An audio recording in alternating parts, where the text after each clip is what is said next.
With the Mortal Kombat 2 trailer coming out, I decided to rewatch the original Mortal Kombat. It's just as ridiculous as I remember, and I still love it. It's not so terrible that it's like laughably bad, but it's obviously also not good. It's just kind of your regular bad 90s movie. For people who love Mortal Kombat, it probably has a special place in your heart. I think it came out at just the right time, where the fighting has effort, but you're not going to get John Wick style choreography.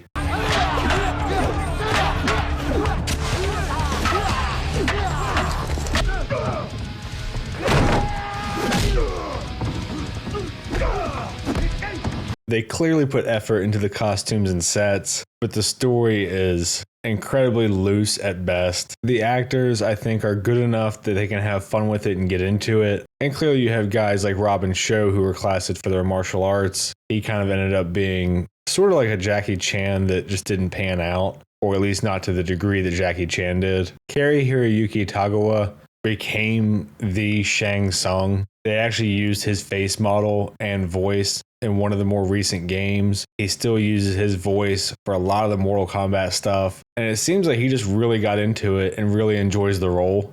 Your soul is mine. You've obviously got Chris Lambert playing the Japanese thunder god Raiden. And while probably not appropriate casting, kind of steals a lot of the scenes just because of his gravitas. The movie makes sure to include the iconic lines, Get over here! Finish him! Let's dance. Flawless victory. a lot of the very iconic special moves. It came at just the right time where techno, for whatever reason, was kind of the prominent music back then. And I love the fucking theme song. I still listen to it when I run sometimes.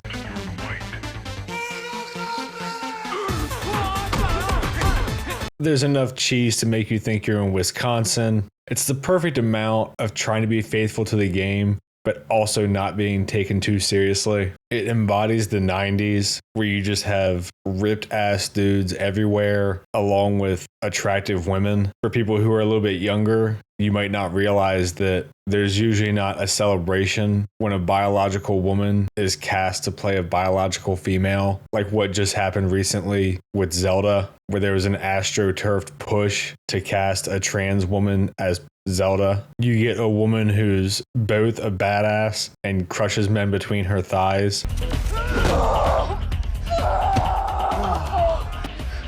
No, Sonya, don't. Oh, give me a break. Okay.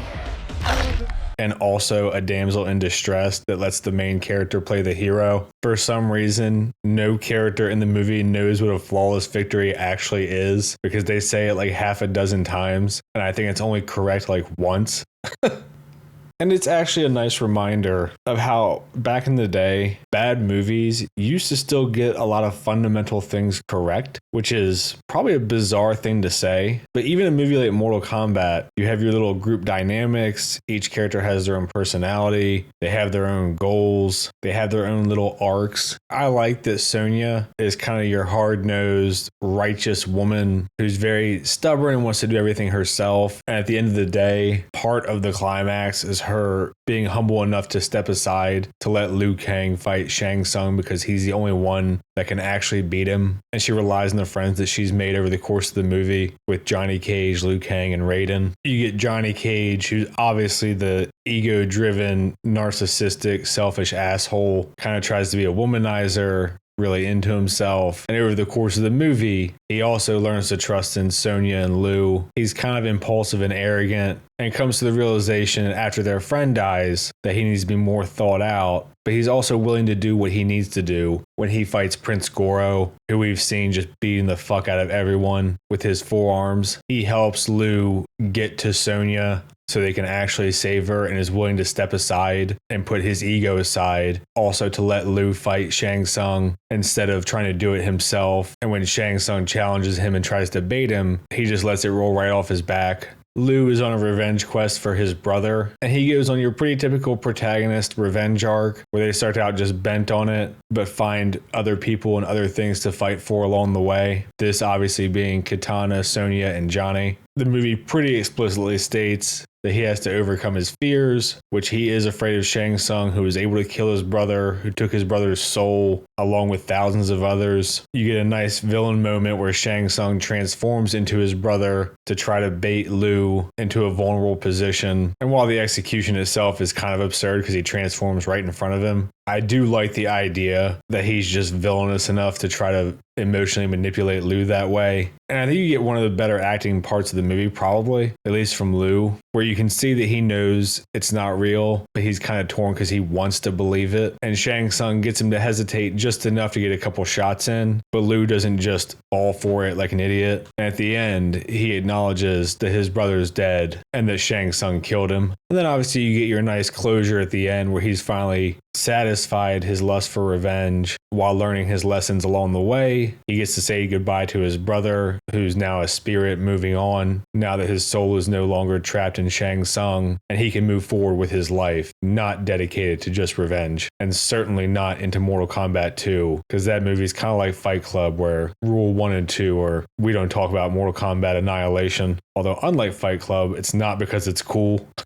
And I think part of the reason all this character stuff works is just because the actors and actresses have good chemistry. Like, they all feel like buddies. They were pretty well casted. And honestly, my biggest gripe with the movie is probably that it's PG-13. And the over-the-top kind of Kill Bill, Quentin Tarantino style violence is so ingrained in Mortal Kombat that it definitely does give it a bit of a weird feel. And maybe this is kind of a crazy take for me because I've shit on movies like Godzilla x Kong, where you spend over half the movie with the humans and those parts are terrible. And people in the comments have said, who cares? I just want big monkey and big dinosaur fighting. And people in the comments routinely say it's supposed to be stupid, which I absolutely don't agree with, because movies like the original Godzilla and -1 and Shin Godzilla are far better than anything we've gotten from the MonsterVerse.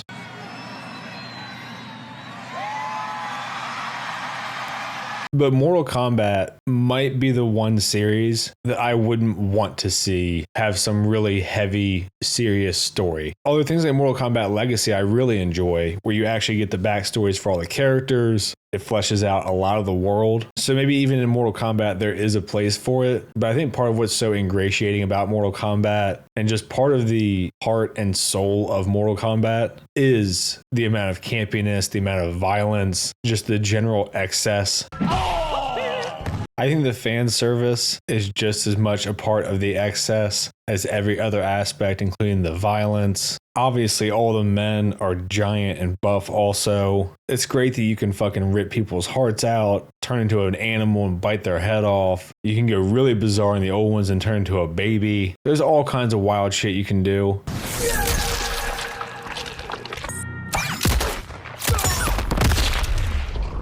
And I don't know if you can maintain all of that while still maintaining the kind of tone and almost culture of Mortal Kombat. I'm not going to go on a huge tangent here, but I think it's kind of comparable to Gears of War, where your first trilogy and Judgment Day just fully embrace these giant ass dudes with fucking chainsaw guns and blood everywhere, jokey humor, pretty serious moments. It's not overly emotional. It's just kind of embracing like the 90s macho men mentality. And I think there's been a noticeable drop off in quality as the shift from Gears 4 to 5 has happened, where it kind of backs off of that in some degree. The characters are a bit more emotional. They're not really that deep or interesting. And I think the overwhelming majority of fans would agree that the original trilogy, story-wise at least, is far superior to 4 and 5. And funnily enough, I actually do think there's a place for deeper, more introspective thought in Gears. The books get really into this, the first 5 in particular by Karen Travis, and they do a really good job of fleshing out these characters, and you get their kind of internal struggles and complexities. But as far as the games go, that's just not what people want. And that would be my fear for Mortal Kombat as well. I'm super happy with the trailer for Mortal Kombat 2. It looks like it's just fully embraced what Mortal Kombat is. And the centerpiece will be Carl Urban, who's a great actor. So I can't wait for it. But I'm not going to go on and on about this. Even 30 years later, Mortal Kombat is fucking awesome.